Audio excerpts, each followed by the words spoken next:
ಪಶ್ಚಿಮ ಬಂಗಾಳದ ಮೊದಲ ಬಿಜೆಪಿ ಸರ್ಕಾರ ರಾಜ್ಯದ ಮಹಿಳೆಯರಿಗೆ ಬಂಪರ್ ಗಿಫ್ಟ್ ನೀಡಿದ್ದು, ಮಹಿಳೆಯರಿಗೆ ಪ್ರತಿ ತಿಂಗಳು 3,000 ರೂಪಾಯಿ ಸಹಾಯಧನ ನೀಡುವ ಅನ್ನಪೂರ್ಣ ಯೋಜನೆ ಮತ್ತು ಸರ್ಕಾರಿ ಬಸ್ಗಳಲ್ಲಿ ಉಚಿತ ಪ್ರಯಾಣಕ್ಕೆ ಸೋಮವಾರ ಸಚಿವ ಸಂಪುಟ ಅನುಮೋದನೆಯನ್ನ ನೀಡಿದೆ.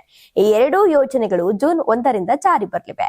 ಇನ್ನು ಮುಖ್ಯಮಂತ್ರಿ ಸುವೇಂದು ಅಧಿಕಾರಿ ನೇತೃತ್ವದಲ್ಲಿ ನಡೆದ ಸಚಿವ ಸಂಪುಟ ಸಭೆಯ ನಂತರ ಪತ್ರಿಕಾಗೋಷ್ಠಿಯನ್ನ ಉದ್ದೇಶಿಸಿ ಮಾತನಾಡಿದ ಅಗ್ನಿಮಿತ್ರ ಪಾಲ್, ಸಿಡಬ್ಲ್ಯೂಎ ಅಡಿಯಲ್ಲಿ ಪೌರತ್ವಕ್ಕಾಗಿ ಅರ್ಜಿ ಸಲ್ಲಿಸಿದ ಮತ್ತು ಮತದಾರರ ಪಟ್ಟಿಯಲ್ಲಿ ಸೇರ್ಪಡೆಗಾಗಿ ನ್ಯಾಯ ಮಂಡಳಿಗಳನ್ನು ಸಂಪರ್ಕಿಸುವ ಮಹಿಳೆಯರು ಕೂಡ ಅನ್ನಪೂರ್ಣ ಯೋಜನೆಯ ಪ್ರಯೋಜನಗಳನ್ನು ಪಡೆಯುತ್ತಾರೆ ಎಂದು ತಿಳಿಸಿದರು. ನೀವು ಸಣ್ಣ ಆಗ್ಬೇಕಲ್ವಾ? ಅದು ಒಂದು ಉತ್ತಮ ಆಹಾರದಿಂದ ಸಣ್ಣ ಆಗ್ಬೇಕಲ್ವಾ? ಪ್ರತಿದಿನ ನಮ್ಮ ಜೀನಿ ಸ್ಲಿಮ್ ನ ಯೂಸ್ ಮಾಡಿ ಯಾವುದೇ ಸೈಡ್ ಎಫೆಕ್ಟ್ ಇಲ್ದಂಗೆ ನೀವು ಸಣ್ಣ ಆಗ್ತೀರಾ.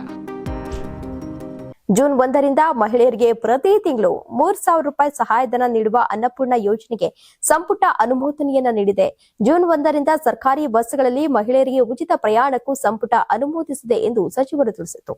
ಸರ್ಕಾರವು ತನ್ನ ಉದ್ಯೋಗಿಗಳು ಮತ್ತು ಸಂಬಂಧಿತ ಶಾಸನಬದ್ಧ ನಾಗರಿಕ ಸಂಸ್ಥೆಗಳು, ಶಿಕ್ಷಣ ಮಂಡಳಿಗಳು ಮತ್ತು ಸರ್ಕಾರಿ ಶಿಕ್ಷಣ ಸಂಸ್ಥೆಗಳಲ್ಲಿ ಕೆಲಸ ಮಾಡುವವರಿಗೆ 7ನೇ ರಾಜ್ಯ ವೇತನ ಆಯೋಗ ರಚನೆಗೂ ಸಂಪುಟ ಒಪ್ಪಿಗೆಯನ್ನ ನೀಡಿದೆ ಎಂದು ಹೇಳಿದರು. ಇನ್ನು ಜೂನ್ನಿಂದ ಧಾರ್ಮಿಕ ವರ್ಗೀಕರಣದ ಆಧಾರದ ಮೇಲೆ ಸಂಘ ಸಂಸ್ಥೆಗಳಿಗೆ ಸರ್ಕಾರಿ ಸಹಾಯವನ್ನು ನಿಲ್ಲಿಸಲು ಬಂಗಾಳ ಸಚಿವ ಸಂಪುಟ ನಿರ್ಧರಿಸಿದೆ. ಕಲ್ಕತ್ತಾ ಹೈಕೋರ್ಟ್ ತೀರ್ಪಿನ ಪ್ರಕಾರ ಸರ್ಕಾರವು ಅಸ್ತಿತ್ವದಲ್ಲಿರುವ ರಾಜ್ಯ ಒಬಿಸಿ ಪಟ್ಟಿಯನ್ನ ರದ್ದುಗೊಳಿಸಿದೆ ಮತ್ತು ಕೋಟಾ ಅರ್ಹತೆಯನ್ನ ನಿರ್ಧರಿಸಲು ತನಿಖಾ ಸಮಿತಿಯನ್ನ ರಚಿಸಲಾಗುತ್ತದೆ ಎಂದು ಪಾಲ್ ತಿಳಿಸಿದರು.